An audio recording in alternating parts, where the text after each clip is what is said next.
Hello lovely ones, it's Kelly and today I shall be teaching you in 5 easy steps how to read oracle cards for yourself. This will be the first of quite a few lessons I shall be teaching over here. So if you'd like to find out how to work with the pendulum, make sure to subscribe to catch the next video. Go grab your cards and I shall see you in a second. For today's video, we are going to be using the Crystal Angels, which were made by Doreen Virtue. I'm not too sure if you can still get these in the shops, but they're a really lovely deck to work with if you are a beginner to reading oracle cards as well.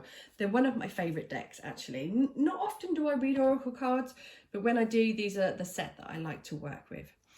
When you are picking a deck, don't feel that you have to go with the most popular, the most expensive, anything like that. Go with the one that really draws you in by its imagery, by its colours, what it features. And there is such a variety of decks out there that it really is which one is calling your name, which one is drawing you in with its energy.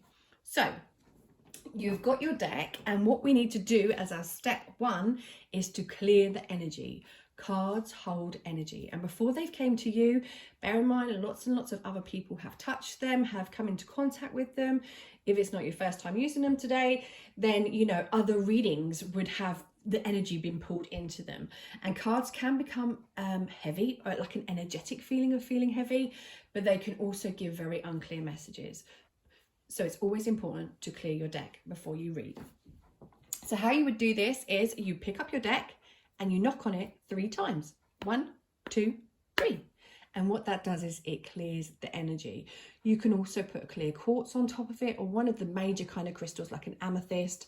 And that's a really good way. Like if you're not using your deck, put a crystal on top, or if you're about to use your deck, put your crystal on top, take it off, and that is going to clear the energy. You can also sage them. So with the sage smoke underneath, and the intention is you're clearing the energy of these cards.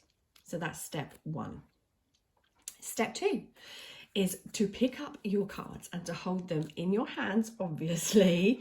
But what I want you to do is to set the intention of what it is that you want to know.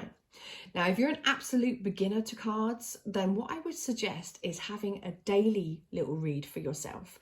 Is picking your cards up religiously each day at any point when you have a spare moment, and asking them, what is it that my angels need me to know today? That's a great way to start off with, and it helps you to familiarise yourself with the cards as you're going along. If you're more familiar with your cards, you can ask them a bit different kind of questions, like what is it that I'm not seeing? What guidance? What needs healing? There's so on and so forth. But today we're just going to go with what is it that my angels need me to know today? Now the next step is to shuffle your cards. We've set our intention, we've cleared them, and step 3 is to shuffle. You don't have to be a professional shuffler, you don't have to have years of experience. It's shuffle them however you want. And this is one of the big things whenever I would do home readings and people would have a reading, I'd say shuffle the cards for me. They'd always get really embarrassed by it, and I'd be like, listen, it doesn't matter if you kind of throw them all over the place. The idea is that your energy has touched the cards. That is what it is that you need to be doing. You're touching them. You're connecting you to them with the intention that they're going to bring through a message from the angels for you. So don't worry. Don't get all het up on how that you should shuffle. Now, what I need you to do is just fan them out, and that's not too difficult either. But do you know what? Oh, actually it's gone quite nice. Usually mine look a complete mess, but for today the angels have gone, let's do this a little bit nice for Kelly, make it look a little bit professional for her. So there we go. But you can do all sorts of pretty fans, but the idea is we've shuffled them and now we've fanned them out. Step 4 is to go ahead and pick your card. So what I want you to do is either ask out loud or inside your head, what is it that you need me to know today, angels? Or what do the angels need me to know today? And then I want you to just get your hand and go over the top of the deck like this, with the intention to stop whenever it is that you feel a pull, which would be like a feeling, like the energy would change underneath, or there would be a knowing within your mind. You may hear stop, you may feel angelic presence around you. Whichever way that is when you need to stop. Or you could even go, however, 1, 2, 3, 4, 5. Oh, there you go. That's the one I want. Pick a number, pick that card. There is no set way. There is no wrong, there is no right. You're going to get the message that's meant for you, whether you sort of shuffle it the wrong way around, whether the card's going backwards or forwards, it doesn't matter. Your message is going to come out. So you've got your card, and now what I want you to do is just turn it round and have a look at it. It's important to have a look at what you feel that it is saying to you. There's lots and lots of green. So green can speak about healing.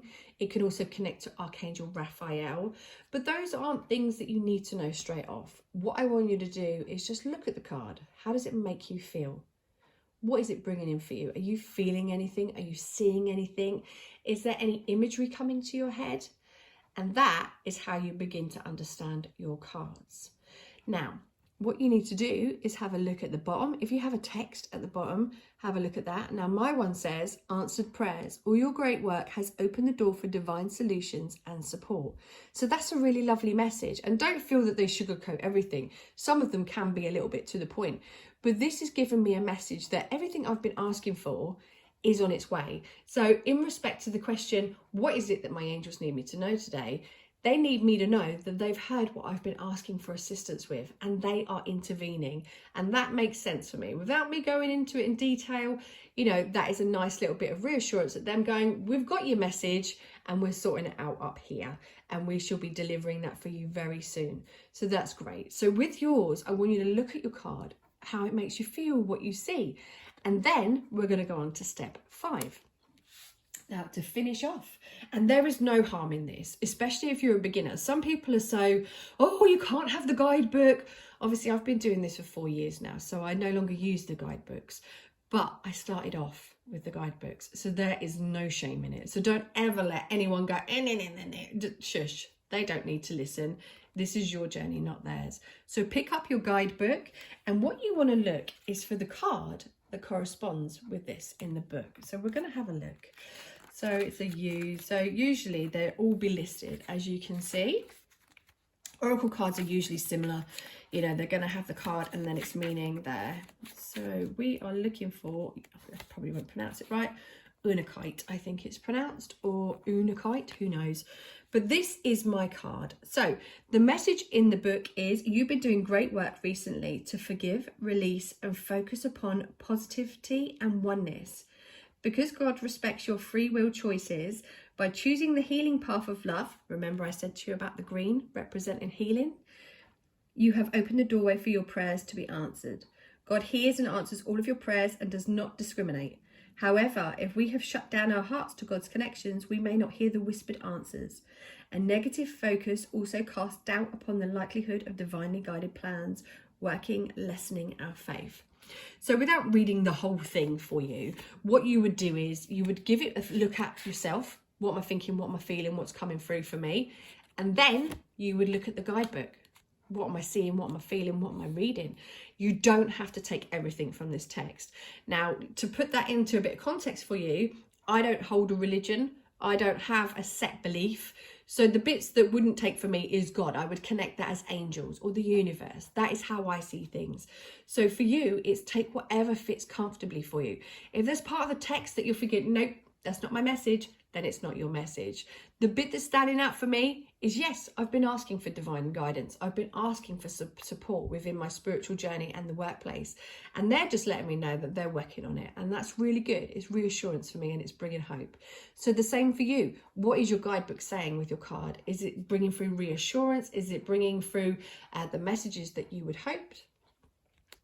Now, with my one, it also explains about the crystal, because these are crystal angel cards. So it's got the messages from the angels, but then it's also got the meaning behind the crystal, should I wish to have one of those on me, or should I have one that I want to keep on my person. So that is how you read for yourself. I hope you've enjoyed it. It's 5 easy steps. It does not need to be complicated. You don't need to have some sort of wizardry going on. It is just a great way to support yourself, especially through a really difficult time that we're all going through. If you've enjoyed this video, please let me know with a comment and a like. And don't forget to subscribe to be able to see how to work with a pendulum in my next video. Take care.